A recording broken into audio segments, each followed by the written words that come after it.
சரி, இப்ப அப்படியே இப்ப நம்ம எங்க இருந்து போனோம்னா அந்த நிலத்துல எரிஞ்சு கொண்டிருக்கிற நெருப்புல இருந்து அப்படியே பின்னால போனோம். இப்ப அப்படியே வந்துடலாம் அங்க இருந்து. ஆகாயத்துல இருந்து வாயுக்கள் வந்தது, வாயுக்கள்ல இருந்து நெருப்பு உருவானது, நெருப்பு உருவானதுக்கு அப்புறம் அதே வாயுக்கள்ல இருந்து நீர் உருவானது, நீர் உருவானதுக்கு அப்புறம் நெருப்பு வந்து குளிர்ந்தது, குளிர்ந்ததுக்கு அப்புறமேட்டு இந்த பூமி உருவானுச்சு. அப்படியே இப்ப என்னால திரும்பி வந்துட்டோம். இப்போ தொடங்கின இடத்துக்கு வந்துட்டோம். ஆனா தொடங்கிய புள்ளி இறைவனுடைய மனம். சரி, அதை மட்டும் மறக்க கூடாது. சரி, இப்ப அடுத்தது, இப்ப நிலம் வந்து குளிர்ந்துருச்சு.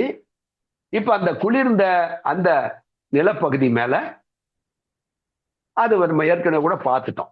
அப்படியே நீரெல்லாம் வந்து தேங்கி நிக்க ஆரம்பிச்ச உடனே ஒரு வளவளப்பான இந்த மண் மேல ஒரு வளவளப்பான ஒரு பகுதியாக ஒரு இது வந்து நம்ம ஈரமான இடங்கள்ல நம்ம கால் வைக்கும்போது கூட அது வழுக்கிக்கிட்டு போவோம். அது வந்து பார்த்தா நம்ம சாதாரண பாசம், பாசி அப்படின்னு சொல்லுவோம். உண்மைதானே? அப்படி சொல்றோம்ல. ஒரு ஈரம் வந்து அதிகமா படிஞ்சுக்கிட்டே இருக்கிற இடத்துல பச்சை கலரா ஒரு வளவளப்பான ஒரு பகுதி இருக்கும். பார்த்திருக்கீங்க இல்லையா? அதுதான் நீர்மட்டத்திலிருந்து முதல்ல தொடங்குகின்ற ஒரு உயிரினம். அங்க இருந்துதான் அந்த பகுதி வந்து அழுகி போகும்போதோ அல்லது காஞ்சி போகின்ற பொழுதோ பாதியாக உலருகின்ற பொழுதோ அது வேறு விதமான ஒரு ஜந்துக்கள் அதுல இருந்து உருவாகுது. அழுகி போனா புழுவா வருது. இப்படி இல்லை. இதுக்கு வந்து நான் ரொம்ப டைம் எடுத்துக்க வேண்டாம். ஏன்னா ஒன்றிலிருந்து தான் அடுத்தடுத்த கட்டம் வருது. முதல்ல நீர் தேங்கின்ற பொழுது அதிகமான உயிரினங்கள் அந்த நீர் தான் முதல்ல தோண்டி இருந்தது. நீர் தேங்கி நின்னாலும் நீருக்குள்ள வாழுகின்ற உயிரினங்கள் நிறைய உருவானுச்சு. அதுல பல உயிரினங்கள் வந்து இருக்குது. அதுல இந்த நீருக்கு மேல வாழுகின்ற உயிரினம் எடுத்துக்கிட்டா நம்ம தாவரங்களுக்கு தான் வருவோம். அப்போ அந்த தாவரங்களை வருகின்ற பொழுது ஒரு பாசியிலிருந்து அது அப்படியே அதுல இருந்து வேறு விதமான ஏதோ ஒரு செடி காஞ்சி போனா இது பண்ணா அங்கிருந்து பார்த்தா ஏதோ ஒரு தாவரம் உருவாகுது. ஈவன் நீங்க உங்க சுற்று வட்டாரத்துல கூட பாத்தீங்கன்னா பலவிதமான செடிகள் இருக்கும். என்ன முடியாது, உங்க வீட்டை சுத்தி இருக்கிறதுலயே கூட எண்ணி முடியாது. இத்தனை இது இத்தனை ஒன்னு ஒண்ணு தனித்தனியா எடுத்து எடுத்து பாத்தீங்கன்னா தாவரங்களை இத்தனை வகையான தாவரம் தான் உங்களை வீட்டை சுத்தி இருக்குதுன்னு கூட கணக்கு போட முடியாத எண்ண முடியாது. சலிச்சு போயிடும். அவ்வளவு இருக்கும். அப்போ இது எல்லாமே யார் இதுக்கு விதை போட்டாங்க இங்க இருந்து பாத்தீங்கன்னா இல்ல, இது எல்லாமே அவனுடைய மைண்ட்ல என்ன கிரியேட் பண்ணானோ இல்லைன்னா தானா அந்த பிரபஞ்சத்துல எதுவும் நான் தான் முதலே சொல்லிட்டேன். ஜட பொருள்கள் தானாக அறிவு உடையது அல்ல, அறிவினால் வழி நடத்தப்பட வேண்டும். அப்போ எப்படி பஞ்சபூதங்களை ஒன்றிலிருந்து ஒன்று வந்து அந்த இறைமனம் தன்னுடைய மனதுக்குள்ளார உருவாக்கிட்டே வந்துச்சோ இந்த 5 பஞ்சபூதங்களை எப்படி பிளான் பாருங்க. இங்கதான் நீங்க ரொம்ப கவனிக்கணும். சரி, இதெல்லாம் வரிசையா வந்ததுன்னு உண்மைதான் அப்படின்னு. ஆனா இந்த 5 பஞ்சபூதங்களை முதல்ல உருவாக்கணும்னு அந்த மைண்ட் பிளான் பண்ணுதுங்க. ஏன்னா உயிரினங்களாக வருகின்ற பொழுது 5 பஞ்சபூதங்களுடைய இணைச்சுதான் உஷ்ணத்தை சேர்த்தணும், நீரை சேர்த்தணும், நிலப்பகுதியை சேர்த்தணும், வாயுவை சேர்த்தணும், ஆகாயத்தினுடைய ஒரு பகுதியை சேர்த்து குறிப்பிட்ட அளவுல ஒண்ணு ஒண்ணு சேர்த்தும் போதுதான் அது குறிப்பிட்ட உயிரினங்களாக அது வந்து வருது. அப்போ முதல்ல இந்த அதாவது ரா மெட்டீரியல்ஸ் சொல்லுவோம்ல, மூலப்பொருள்கள் ஒரு ஒரு இதை அது ஒரு பொருளை செய்யணும்னா அதுக்கு வேண்டிய ரா மெட்டீரியல்ஸ் வேணுன்ற மாதிரி உயிரற்ற பொருள்களை எல்லாத்தையும் உருவாக்கி அந்த பொருள் 5 பொருள்கள் உருவாக்கி அந்த 5 வச்சு சரியான இதுல இணைச்சு நாம ஒரு உயிருள்ள ஒன்றை உருவாக்கிட முடியும் அப்படின்னு பிளான் பண்ணி மூலப்பொருளை முதல்ல உருவாக்கிட்டாரு. அதுக்கப்புறம் இப்ப பாருங்க, இப்ப தாவரம்னு ஒண்ணு வருது. இப்ப அந்த தாவரம்னு ஒன்று வந்து உருவாக இருக்கணும் அப்படின்னா அதுக்கு நிச்சயமாக தொடு உணர்வு அதுக்கு தெரியும். இப்ப அதுல நீர்த்தன்மை இல்லைன்னா அந்த தாவரம் வாழ முடியாது. குறிப்பிட்ட உஷ்ணநிலை இருந்தா தான் அது உயிர் வாழும். அதிகமான உஷ்ணமானாலும் செத்து போயிடும், உஷ்ணநிலை குறைஞ்சு போனாலும் செத்து போயிடும். இப்படி ஒண்ணுமே அதே மாதிரி இந்த காற்றுல இருந்து ஆகாயத்திலிருந்து அது காற்றை எடுத்து சுவாசிக்குது, வாயுக்கள் எடுத்து சுவாசிக்குது. அதே மாதிரி இந்த ஆகாயம் என்ற ஒன்றிலிருந்து அதனுடைய ஆற்றலையும் அது எடுத்துக்குது. இந்த 5மே ஒரு குறிப்பிட்ட இதுல இருந்து அது பெற்றுதான் வாழுது. இப்ப பாருங்க, இப்ப முதல்ல பஞ்சபூதங்களை உருவாக்குனாரு. அடுத்தது நிலம் என்ற ஒரு பகுதியை உருவாக்குனதுக்கு அப்புறம் நெருப்பை வந்து குளிர வச்சு நிலப்பகுதியாக உருவாக்கி அங்க நீருக்குள்ள சில உயிரினங்களை உருவாக்கி அப்புறம் அந்த நீர்ல இருந்து நிலத்திலையும் நீர்லையும் வாழக்கூடிய உயிரினமாக மாற்றி அமைச்சு அது தண்ணிக்குள்ளேயும் வாழும் நிலத்திலையும் வாழும். உதாரணமா தவளை எடுத்துங்க. முதலை எடுத்துங்க. இப்படி பல அதுலயே டிசைனா அப்படியே மாற்றம் அடையும் போது அது நீர்ல இருந்து நிலத்துக்கு வர வர வர மாதிரி ஆகுது. அந்த நிலத்திலேயே மறுபடியும் நீருக்கு போகாம வாழுகின்ற ஒரு குறிப்பிட்ட காலம் வந்ததுன்னா அது வந்து வேறு விதமான உடல் அமைப்பை வந்து மாற்றம் பெறுது. தகவமைப்புன்னு சொல்றோம் அதை.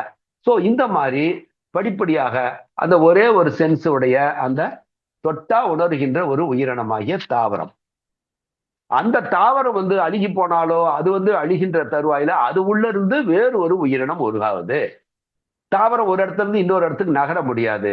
ஆனா அந்த தாவரம் அழுகி போனா அடுத்த ஒரு கட்டத்துல ஒன்று அழியுது இன்னொன்று உருவாகுது. அப்ப அது வந்து ஒரு புழு வருது அப்படின்னா அதுல இருந்து அந்த புழுவானது முதல்ல தொட்டா மட்டும் தாவரத்து இப்ப அந்த புழு நீங்க தொட்டாலும் உடனே அது வந்து சென்ஸ் ஆகும். அதே சமயத்துல அது உணவையே உட்கொள்கிறது, சாப்பிடுது, வாய் இருக்கு அதுக்கு. இப்படி ஒரு இப்ப 2 அறிவாச்சு. அது மாதிரி அடுத்த உயிரினங்கள் இது மாதிரி ஒரு ஒரு உயிரினத்தை தாண்டி தாண்டி தாண்டி இப்போ 6 அறிவுடைய மனிதன் வரலும் நம்ம வந்திருக்கோம். ஏன்னா சீக்கிரமா வரேன், வேற ஒண்ணும் இல்லை. இல்லைன்னா ஒண்ணு சொல்லிட்டு வரணும்னா இப்ப இங்க என்ன நடக்குது அப்படின்னா 5 பஞ்சபூதங்கள் உருவாக்குனாரு. உருவாக்குனதுமே அதே பஞ்சபூதங்களை சரியான அளவுகோல்ல அவர் தான் இணைக்கிறாரு. இப்போ ஒரு தாவரத்துக்கு நீங்க இணைக்கின்ற அந்த பஞ்சபூதங்களுடைய சேர்க்கையும் மனித உடலுக்கு நீங்க பஞ்சபூதங்களை இணைக்கின்ற சேர்க்கையும் ஒரே விகிதாச்சாரத்திலேயா இருக்க முடியும்? இருக்கவே முடியாது. ஏன்னா அதே விகிதாச்சாரத்துல அளந்துனா அது தாவரமாக மட்டும்தான் இருக்கும். அதையே வேறு கொஞ்சம் அந்த அளவுல அந்த விகிதாச்சாரத்துல விகிதங்கள்ல வேறு விதம் மாத்தினா அது வேறு ஒரு உயிரினமா மாற்ற முடியும். ஒரே அளவுதான் ஒரே மாதிரி உயிரினங்கள தான் வந்துட்டு இருக்கோம். அப்ப அந்த விகிதாச்சாரத்தையும் மாற்றி மாற்றி மாற்றி மாற்றி அந்த பேரறிவாற்றல், அந்த இறையாற்றல், இறைவன் அதை செஞ்சு கொண்டிருக்கின்றான். சரி, எதுக்கு இந்த வேலையை பண்ணணும்னு கேட்கல. இப்ப அங்க இருந்துதான் தொடங்குனுச்சு எல்லாமே. உயிரற்ற பஞ்சபூதங்களை தோற்றுவித்து அந்த பஞ்சபூதங்களை குறிப்பிட்ட அளவுல அது இப்ப நம்ம காத்து வந்து நம்ம தொட்டு பார்க்கிறோம், எல்லாமே பார்க்கிறோம். ஒரு பஞ்சபூதத்தையும் தனித்தனியா நம்மளா பார்க்க முடியுது. ஆனா அதே ஒரு உயிருள்ள ஒரு ஸ்ட்ரக்சருக்குள்ளார உடல் அமைப்புக்குள்ளார அதை தனித்தனியா நம்மளால பார்க்க முடியுதா? ஆனா அது உள்ள அப்படி ஒரு டிசைன்ல அவர் மிக்சிங் பண்றாரு. உண்மையா பொய்யா? இதெல்லாம் யாரு பண்றது? நம்ம உள்ளூர் கோயில்ல ஒரு கல்லை வச்சு உட்கார்ந்துட்டு இருக்கிறீங்களா சாமின்னு, அதுவா? எவ்வளவு ஒரு அறிவீனம்! அவன் எல்லையில்லாத ஆற்றலை உடையவன். அவனை வந்து கல்லுக்குள்ளாரி மண்ணுக்குள்ளாரி இதுதான் அது. இது எல்லாமே இந்த கல்லு மண்ணு எல்லாமே அவனுடைய மனதால் உருவாக்கப்பட்ட ஒரு பொருளை நீங்களே எடுத்து இதுதான் அவன் என்று சொல்வது என்பது இதை விட ஒரு அறிவினம் என்ன இருக்க முடியும்? அவன் யார், எத்தகையவன் என்பதை அறிவால உணர முடியும். அந்த அறிவால உணர்றதை விட்டுட்டு இருக்கிறதுலே ஜடத்தன்மையுடைய ஒரு மண்ணாலையும் மண்ணுக்குள்ள கிடக்கிற உலோகத்தாலையும் ஒன்று நீங்களா ஒன்று உருவாக்கி டிசைன் பண்ணி வச்சுட்டு அதை ஆம்பளை பொம்பளைன்னு வர தெய்வத்தை உருவாக்கி, ஆம்பளை தெய்வம் பொம்பளை தெய்வம், அதுல பொம்பளை தெய்வத்துக்கு அதிக பவர் ஆம்பளை தெய்வம். இதெல்லாம் நீங்க ஒரு ஒரு அறிவை பயன்படுத்தி சாதாரண அறிவை தாண்டி நீங்க திங்க் பண்ணி பாத்தீங்கன்னா இறைவனை எவ்வளவு ஒரு கேலி கூத்தாக ஆக்கி இருக்கிறது இந்த மனித சமுதாயம். எல்லையில்லாத காலம் தொட்டு அவனை அவனாகத்தான் நீங்க பார்க்க தெரிஞ்சுக்கணும். அறிவு இருக்கு, அறிவால் அவனை உணர முடியும், அறிவால் உணர்கின்ற பொருள். அதைத்தான் அந்த துறையில் இருக்கிற ஞானிகள் எல்லோரும் ஒரே மாதிரிதான் சொன்னாங்க. அவனை எப்படி பார்க்கணும், அவன் எங்க இருக்கிறான், எப்படி உணர முடியும்? நீ உனக்கு வெளியில இருக்கானா அல்லது உனக்கு உள்ள இருக்கானா? நீங்களே அவனுக்கு வெளியே இல்லையே. உண்மையா பொய்யா? இப்ப நம்ம பாக்குறோம் இத்தனையும் அவனே படிக்கிறான், அவனோட மைண்டுக்குள்ளதான் கிரியேட் பண்றானா, நீங்களே அவனுக்கு உள்ளதாயா இருக்கிறீங்க. இத உங்க அறிவு இல்லைன்னு சொல்லுதா? இந்த படைக்கப்பட்ட பிரபஞ்சம் முழுசுமே அவனுடைய மைண்டுக்குள்ள அவன் என்ன திங்க் பண்றானோ அதை அவன் பாக்குறான். அவன் மைண்டுக்குள்ளதான் எல்லாத்தையும் பாக்குறான். நீங்களும் அந்த மைண்டுக்குள்ளதான் இருக்கிறீங்க. அப்ப அவன் படைச்சது எல்லாமே அவரோட மைண்டுக்குள்ள இருக்குது. நீங்களும் ஒரு பகுதியா அது உள்ள இருக்கிறீங்க. நீங்களும் அந்த மைண்ட்ல ஒரு பார்ட்டா இருக்கிறதுனால அவன் படைச்சது எல்லாமே உங்களுக்கு வெளியில தெரியுது. ஏன்னா நீங்களும் அதுல 10 ஐட்டத்தை நீங்க ஒரு ஐட்டம். அதனால உங்களுக்கு எல்லாமே உங்களுக்கு வெளியும் தெரியுது. ஏன்னா நீங்க அந்த படைப்புக்குள்ள நீங்க இருக்கிறீங்க. உண்மையா பொய்யா? இங்க கேள்வி புரியலன்னா கேட்டுங்க. இதுவும் முக்கியமான இடம். நாம இந்த பிரபஞ்சம் முழுசுமே அப்படின்னா நாமளும் இந்த பிரபஞ்சத்துக்குள்ள அத்தனையுமே அவரோட மைண்டுக்குள்ள அவன் பாக்குறான், அவன் மைண்டுக்குள்ள கிரியேட் பண்றான். அப்ப அவனே ஒரு டிசைன் பண்ணி ஒரு பிளான் பண்ணி ஏதோ ஒன்று செஞ்சு கொண்டிருக்கின்றான். ஆனா என்ன நடக்குது? அதை நம்ம ஒத்துக்கிறோமோ, நான் எனக்கு அதெல்லாம் வேண்டாம், நீ உன் இஷ்டத்துக்கு இதெல்லாம் பண்ண வேணாம்னா அதெல்லாம் முடியாது. ஏன்னா அவன் அதை பண்ணிக்கிட்டு இருக்கிறா, அதை வந்து நம்ம ஏத்துக்கிறது ஏத்துக்காதுன்றதுலாம் அடுத்தது நம்ம முடிவுல பார்க்க போறோம்.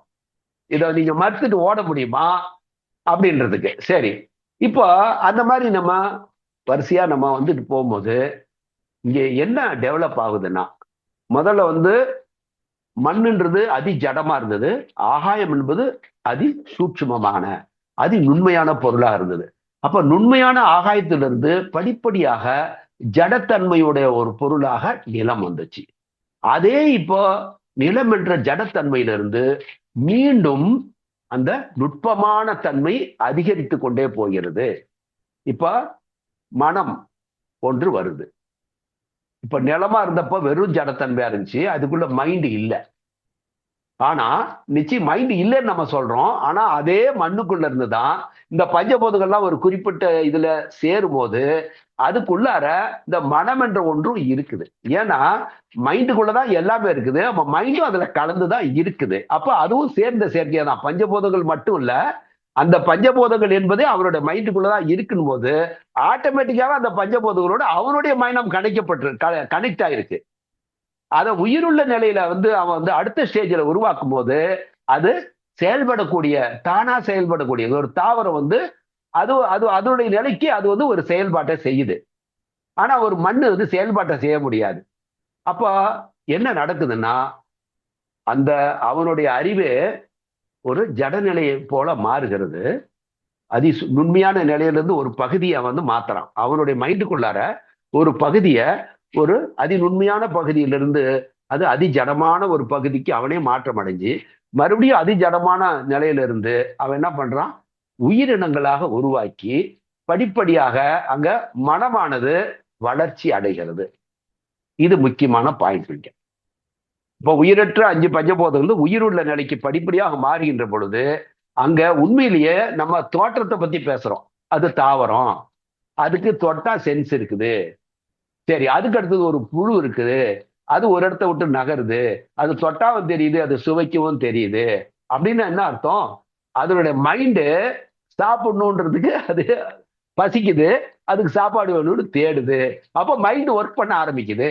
மனம் என்ற ஒன்று செயல்படணும்னா அந்த எண்ணம் வருமா அதுக்கு? அப்ப நீங்க கவனிக்க வேண்டிய விஷயம் என்னன்னா, அங்க தோற்றங்கள் மாறுவது முக்கியம் அல்ல, அறிவு என்பது அறிவு என்பது மனதோடு சேர்ந்தது. அப்ப அறிவு வளர்ந்து என்றால் மனமானது விரிவடைந்து கொண்டு போகும். அப்போ ஓரறிவுடைய தாவரத்திலிருந்து படிப்படியாக ஒரு உணர்வாக சேர்ந்துகிட்டே வருது. எப்படி அங்க பஞ்சபூதங்கள்ல வெறும் ஒரு உணர்வுல இருந்து 2வது ஒரு உணர்வு வந்துச்சு. ஆகாயம் என்ற ஒன்று ஓசை வந்து ஓசை வந்து டிராவல் பண்ணக்கூடிய ஒரு பொருளாக இருந்த இதுல இருந்து அடுத்தது ஓசையோடு சேர்ந்து அந்த வாயு என்ற ஒன்றை வந்து நம்ம உணரக்கூடிய ஒரு பொருளா இருக்குது. அடுத்தது வந்து கண்ணால பார்க்கக்கூடியது. இப்படி இன்னும் படிப்படியா வந்து எப்படி ஒரு ஒண்ணு ஆட் ஆகிட்டே வந்துச்சோம். அது போல இங்கேயும் இங்க அறிவு வந்து ஒண்ணாக கூடிக்கிட்டே போகுது. இந்த அறிவு அப்படி இப்படி படிப்படியா வந்து நம்ம மனிதனுடைய நிலைக்கு வருகின்ற பொழுது இது வந்து பரிணாமத்தினுடைய 2ஆம் பகுதி. அதாவது இறை மனதிலிருந்து வெளியில வந்த ஒரு பகுதியாக இருக்குது. வெளியில இருந்ததுக்கு அப்புறம் அடுத்தது வேற ரிவர்ஸ்ல போகுது. மறுபடியும் மனமில்லாத உருவாகின ஒரு நிலப்பகுதியில் மனம் என்ற ஒன்று இல்ல, உயிர் என்ற ஒன்று இல்லாத ஒரு பொருள் இருந்து இந்த 5ம் இணைஞ்சு உயிருள்ள பொருளாக, மனமுடைய பொருளாக அது அதை வந்து உயிருள்ள பகுதியாக சொல்லணும். பிரபஞ்சத்துல உயிருள்ள பகுதி, பரிணாமத்தினுடைய உயிருடைய பகுதி இது. அப்ப அங்கிருந்து வந்து இந்த மனிதனாக வரும். இந்த மனிதனாக வர வரையிலும் இந்த ஏற்கனவே பஞ்சபூதங்களும் அவனுடைய விருப்பத்தின் பேர்ல தான் படிப்படியாக அடுத்தடுத்த நிலைக்கு வளர்ச்சி அடைந்து கொண்டே போகுது, முன்னேறி கொண்டுதான் போகுது. ஆனா நம்ம ஜடநிலைன்னு சொல்றோம். அதே அந்த ஜடநிலையிலிருந்து மறுபடியும் படிப்படியாக இங்க அறிவு எந்த அறிவுல இருந்து வந்துச்சோ அறிவற்ற நிலைக்கு போச்சு. பஞ்சபூதத்துல நிலம் என்றது அறிவில்லாத நிலை, மனம் இல்லாத நிலை, உயிரற்ற நிலைக்கு போனது. இப்ப மறுபடியும் அறிவு ஓரளவுக்கு வெளியே வருது, மனம் ஓரளவுக்கு தெரிவது, உயிரும் அதுக்குள்ள இருக்கின்ற அளவுக்கு வரும். அப்போ இது அப்படியே படிப்படியா வந்து மனுஷன் வருகின்ற பொழுது மனம் வந்து மேக்சிமம் விரிவடைங்க. இப்ப அந்த அறிவு வந்து மேக்சிமம் வந்ததுனாலதான் இத பின்னால இருக்கிறதையும் நம்மளால உணர முடியுது. அப்போ நம்ம வந்து இப்ப யூகம் பண்றது என்னன்னாக்கா, இப்போ இங்க இருந்து வந்தது தொடங்கின இடம் தெரிஞ்சு போச்சு. இப்ப இங்க வந்து நிக்கிறோம். மனுஷன்ற இடத்துக்கு வந்து நிக்கிறோம்.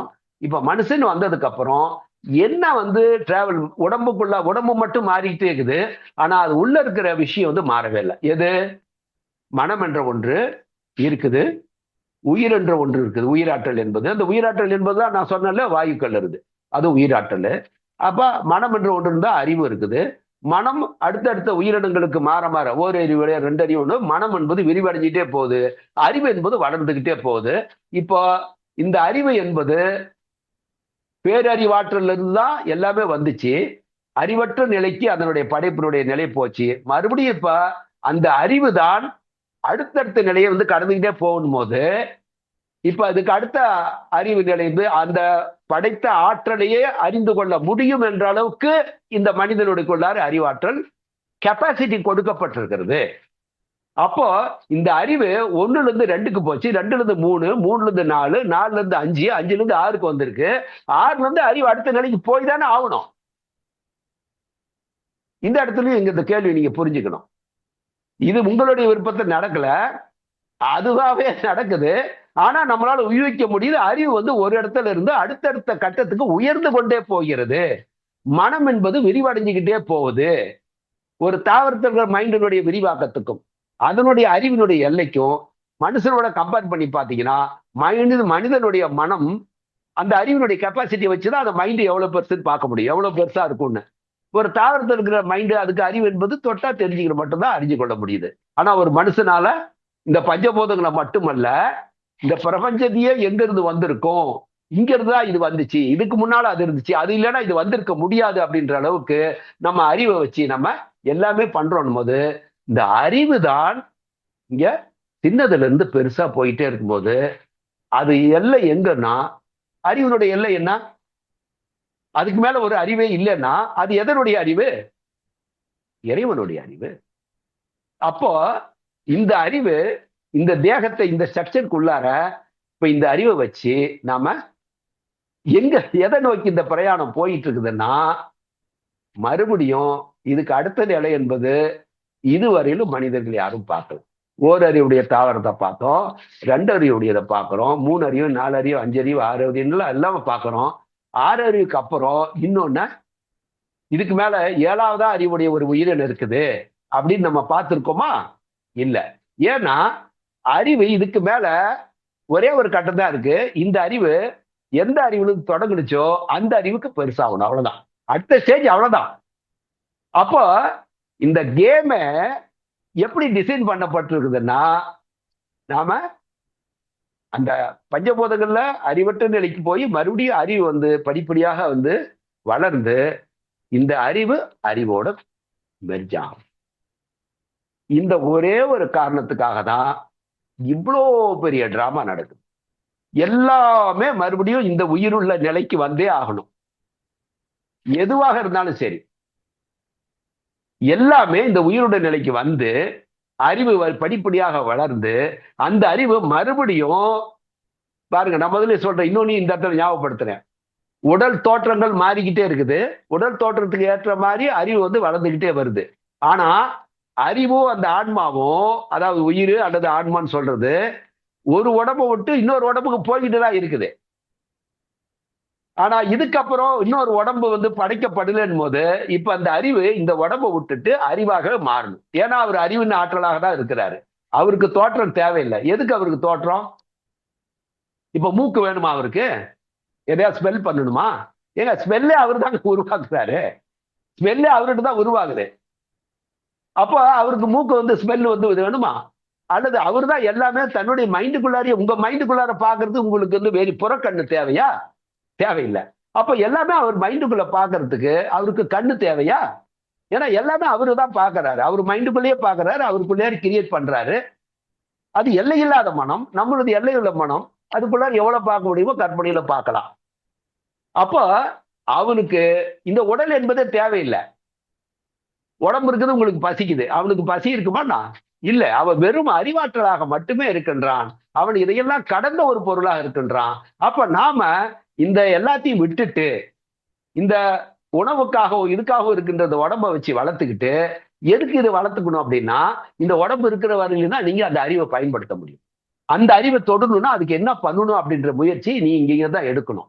இப்ப இந்த இடத்துல தான் ஒரு நமக்கு செக் போஸ்ட் என்ன அப்படின்னா, நீங்க இயல்பாக ஓடுகின்ற அதுல அடுத்த கட்டத்துக்கு போக வேண்டிய முயற்சி நீங்க எடுக்கணுமா, இல்ல வேற ஏதோ ஒரு நோக்கத்துக்காக இங்க பிறந்திருக்கிறீங்களா? எந்த நோக்கத்துக்காக நீங்க பிறக்கல. நீங்க விருப்பப்பட்டுலாம் நீங்க பிறக்கல. இதுதான் ஆன்மீகம். இறைவனுடைய விருப்பத்தின் பேர்ல தான் எல்லாமே நடக்குது. ஆனா உனக்கு அறிவு இவ்வளவு இது கொடுத்த அறிவை மனுஷன் இவ்வளவு விஷயம் நமக்கு தெரியுன்ற அகந்தையில அவனுக்குள்ளாரே வேறு விதமான ஒன்று தோன்றி அந்த அகந்தை அது என்ன அது அவனை எதை வேணாலும் பண்ண முடியும், முறையற்ற இந்த வரிசையா அடுத்துக்கு என்ன போகணுன்றது மட்டும்தான் உனக்கு இந்த அறிவு டெவலப் பண்ண கொடுக்குறாரு. ஆட்டோமேட்டிக்கா ஒரு விலங்குல இருந்து அது ஆட்டோமேட்டிக்கா ஒரு ஹியூமன் ஸ்ட்ரக்சருக்கு வருது. அதே மாதிரி ஆட்டோமேட்டிக்கா அங்க போறதுக்கு வந்தோம் உனக்கு அதை அடைவதற்கான அந்த அறிவை உனக்கு கொடுத்ததை நீ வேறு விதமாக பயன்படுத்துறதுனால, நீ அதை தப்பா பயன்படுத்துறதுனால பல்வேறு விதமான தொல்லைகளுக்கும் துன்பங்களுக்கும் நாம இந்த மனம் எங்க போகணுமோ அதை நாடி அது போனுச்சுன்னா எந்த பிரச்சனையும் இல்லை. இங்கதான் மனுஷன் நின்னு போயிடுறா. இந்த எங்க போகணுமோ அதற்கான அந்த முயற்சிக்கு பேர் தான், அதாவது நான் முதல்லயே சொன்னேன், தர்மம்னு தான் ஒண்ணு இருக்கு. அது அந்தந்த உயிர்களுக்குன்னு ஒரு தர்மம். ஓரறிவுடைய உயிரினங்களுக்கு அதனுடைய தர்மம் என்னவோ அதுதான் நடக்கும். இரண்டாவது அறிவுடைய உயிரினங்கள் அதனுடைய தர்மம் என்னவோ அதுதான் தர்மம், அதனுடைய இயல்பு, இயற்கை பண்பு. அப்ப மனுஷனுடைய இயற்கை பண்பு என்ன அப்படின்னா, ஆறுல இருந்து அடுத்தது அந்த பேரறிவாற்றல், சிற்றறிவு பேரறிவாற்றலாக மாற வேண்டும் என்பதுதான் கொடுக்கப்பட்ட தர்மம். அதுக்காக தான் இந்த அறிவை வளர்ச்சி பெற்றிருக்குது. அதை உணர்வதற்காகத்தான் உலகத்துல எதையோ அறிந்து கொள்ளுகின்ற மனுஷன் அறிஞ்சுக்கிறான். ஆனா அதை அறியறத மட்டும் விட்டுறான். அதாவது அவனுடைய கோல் என்னவோ இந்த பரிணாமத்தினுடைய வரிசையில அவன் அடுத்த கட்டத்தை எங்க போகணுன்ற அடைவதற்காக தான் இந்த அறிவை கொடுக்கப்பட்டிருக்குது. ஆனா அந்த அறிவை அவன் அது தொடர்பு இல்லாம எல்லாத்துக்கும் பயன்படுத்திக்கிட்டு படாத பாடு பட்டுட்டு இருக்கிறான். காரணம் அதுக்கு எகென்ஸ்டா போறதா. எப்பொருள் எத்தன்மை தாயினும் அப்பொருள் மெய்ப்பொருள் காண்பதுதான் அறிவு. இங்க ரெண்டு விஷயத்த இதோட இந்த குரலோட நான் இந்த வகுப்பை நான் முடிக்கிறேன். அதுக்கு அடுத்தது விரிவாக்கமாக நம்ம அடுத்த வகுப்புல இதோட தொடர்ச்சி இருக்குது. அது என்ன செய்யணும்ன்றதான் நம்ம அடுத்தது பார்க்கணும். இப்ப தொடங்கிய இடம் எங்கன்னு பார்த்துட்டோம், முடிவு இடமும் வேற ஒண்ணுமே கிடையாது. அங்கதான் மறுபடியும் சிற்றறிவு, மறுபடியும் இதுக்கு அடுத்த விரிவாக்கம். ஓரறிவுல இருந்து விரிவாயி விரிவாயி விரிவாயி 6 அறிவுக்கு வந்துருச்சு. இந்த 6 அறிவு விரிவானா அடுத்தது பேரறிவு தான். அந்த அறிவோட போய் இது மெர்ஜ் ஆகணும் அப்படின்றது தான். அப்போ இங்க என்ன வள்ளுவர் என்ன சொல்றா பாருங்க, இங்க எப்பொருள் எத்தன்மை தாயினும் அப்பொருள் மெய்ப்பொருள் காண்பது அறிவுன்றாரு. இந்த அறிவு என்று சொல்வது இந்த மெய்யறிவைத்தான் சொல்றாரு. இப்ப உதாரணமா எப்பொருள் அப்படின்னா இந்த உலகத்துல எத்தனையோ பொருள்கள் இருக்கு, அது எந்த பொருளாக வேணாலும் ஆகட்டும்ன்றாரு. அதான் அதனுடைய பொருள். எப்பொருள் அப்படின்னா இந்த உலகத்துல இருக்கிற பொருள் தானே பொருள்னு சொல்லுவோம், அது எந்த பொருளா வேணாலும் இருக்கட்டும்ன்றாரு. எந்த பொருள் வேணா எடுத்துங்க. எப்பொருள் எத்தன்மை, அடுத்தது எந்த தன்மை உடையதானாலும் பரவாயில்ல, எப்பொருள் எத்தன்மை தாயினும் அப்படின்றாரு. தன்மை என்பது இப்ப நம்ம ஒரு பொருள் இருக்கு, அதுல அதனுடையக்கான ஒரு குவாலிட்டி இருக்குது. அது மிக ஒரு பயனுடையதாக, உயர்வு தன்மையுடையதாக, அல்லது பயனற்றதாக, அல்லது இழிவான தன்மையுடையதாக, அப்படி எப்படி வேணாலும் அது என்ன கேட்டகரியா இருந்தாலும் சரி, எந்த ஒரு தன்மையாகட்டும் இருக்கட்டும், அது துர்நாற்றமாக இருக்கட்டும் அல்லது நறுமணமாக இருக்கட்டும், இப்படி எது வேணாலும் சரி, அது எதுவாக வேணாலும் இருக்கலாம். அந்த பொருள் எத்தன்மை தாயினும் அப்பொருள், அந்த பொருள் மெய்ப்பொருள் காண்பதுதான் அறிவு. அந்த பொருள் அனைத்துமே அந்த மூலப்பொருளில் இருந்துதான் வந்தது. அதுக்கு மூல காரண பொருள் அதுதான் அப்படின்னு யார் உணர்றாங்களோ அதுதான் அறிவு. மீதி எல்லாம் அறிவு இல்லை. நீங்க புறப்பொருள்ல இதுல இருந்து நல்லா வாசனை வருது, இதுல இருந்து தேன் எடுக்கலாம், இதுல இருந்து ஜவாது எடுக்கலாம் அப்படின்னு மட்டும் பார்த்துக்கிட்டு இருக்கிறது இல்ல. இது எல்லாமே ஆஹா என்ன ஒரு நறுமணம், இந்த நறுமணம் என்பது எங்க இருந்து உருவானுச்சு, இது எல்லாமே அவன் படைத்தது தானே. அவன் இந்த ஒரு நறுமணத்தை அவன் படைக்கப்படவில்லை என்றால் இது நம்மளால முகர முடியுமா? என்ன ஒரு துர்நாற்றம்! இதை வந்து நம்ம ரசிக்கவே முடியலையே. ஆனாலும் நாம துர்நாற்றம் நினைக்கிறோம். ஒரு மலத்தை வந்து ஒரு துர்நாற்றம், ஒரு டிச்சு வந்து துர்நாற்றம். ஆனா அந்த டிச்சுக்குள்ளார அந்த மலத்துக்கு வந்து நம்பி கோடி உயிர்கள் அதை வாழுகின்றன. நம்மளுடைய அறிவுக்கும் நம்ம இதுக்கும் அது ஒரு இழிவான ஒரு பொருளா நினைக்கிறோம். இழிவான தன்மை உள்ளதா நினைக்கிறோம். ஆனா அதை நம்பி கோடிக்கணக்கான உயிர்களை இறைவன் படைச்சிருக்காரு. அதுக்கு சுவையான உணவாக இருக்கிறது அது. இது சத்தியமா இல்லையா? அப்ப நம்ம அறிவை வந்து ஒரு கீழ்த்தரமா நினைக்கிறது, அது பெருமையா நினைக்கிறது என்பது இது ஒரு அறிவீனம். அப்போ அங்க என்ன பண்ணா, எது உண்மையிலே அறிவின்னா, எந்த ஒரு பொருளா இருந்தாலும் சரி, அது எத்தகைய தன்மையுடையதான் சரி, அப்பொருளிலே மெய்ப்பொருள் ஒன்று இருக்கிறது. அதை காண்பதுதான் அறிவு. மீதி எல்லாம் அறிவே அல்ல. இந்த உலகத்துல நீங்க எந்த பத்தி நீங்க என்னெல்லாம் படிச்சு, என்னெல்லாம் அறிவு கல்வி கற்று தெரிஞ்சிருந்தாலும், அதெல்லாம் இந்த மூளை மண்ணோடு மண்ணாகி நெருப்புல சாம்பலாகிற வரலும் அது அழிஞ்சிரும். ஆனால் இந்த ஞானம் என்பது மனதோடு எடுத்து செல்லப்படுவது. அதனாலதான் ஞானிகள் வந்து இப்ப எல்லாரும் மனுஷன் தான். ஆனா ஒரு சிலர் வந்து ஆன்மீகத்தில் எவ்வளவு பெரிய விஷயங்கள் அதே மனிதன் சொல்றாங்க. காரணம் என்னன்னா, படிப்படியாக அவங்க ஒரு பிறப்புலையுமே அதெல்லாம் கற்று உணர்ந்து அந்த எல்லா பொருள்களிலுமே அவனை பார்த்து தெரிந்து கொள்கின்ற அந்த ஞானம்தான் அங்க வளர்ச்சி பெறுகிறது. ஆகவே இங்க அதை எப்படி அறிவது? இதற்காக மட்டுமே இந்த உயிரினமானது படைக்கப்பட்டிருக்கிறது.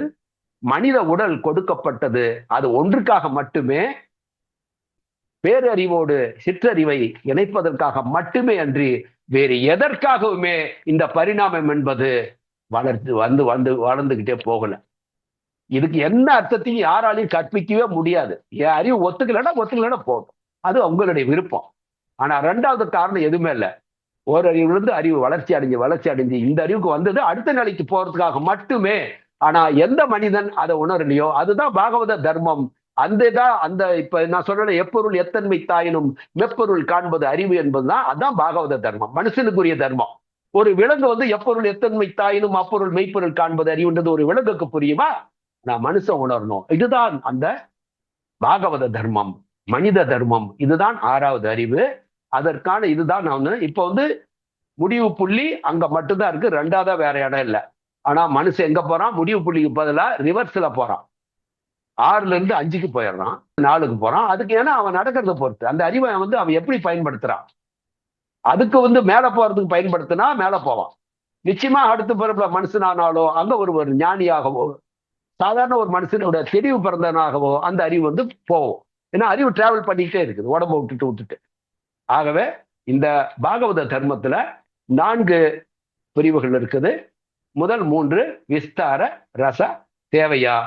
அதனுடைய 3னுடைய விளைவு தத்து ஸ்திதி என்பது 4வது. இந்த 4ஐயும் ஏன்னா இப்ப இதை முடிச்சிட்டோம். இப்ப வந்து அந்த பாகவத தர்மம், அதாவது மனிதனுடைய 6வது அறிவை எப்படி மனுஷன் பயன்படுத்தணும், இதுவரையிலும் எந்த மனுஷனும் பயன்படுத்தல. எல்லாமே ரிவர்ஸ்ல போயிட்டு இருக்கிறாங்க. இப்ப இது போல விஷயங்களை ஓரளவுக்கு மனிதர்கள் தெளிந்தவர்கள், நாம இதுதான் ட்ராக்கு, நம்ம இதுல போகணும்னு காதுல கேட்கறாங்க. சுவையா இருக்குது. ஆனாலும் பிராக்டிக்கல்ல வரமாட்டேன்றாங்க.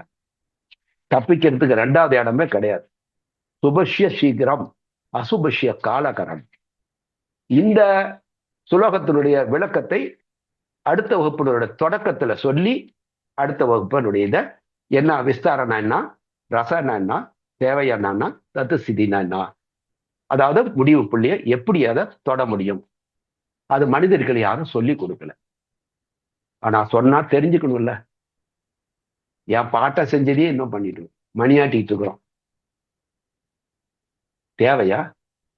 இறைவனுக்கு வாழைப்பழம் தேவையாங்க? தேங்காய் தேவையா? அவனை ஊஞ்சல்ல வச்சு ஆட்டணும்னு அவன் கேட்டானா? அறிவு. நீ பண்ண வேண்டியது வேற.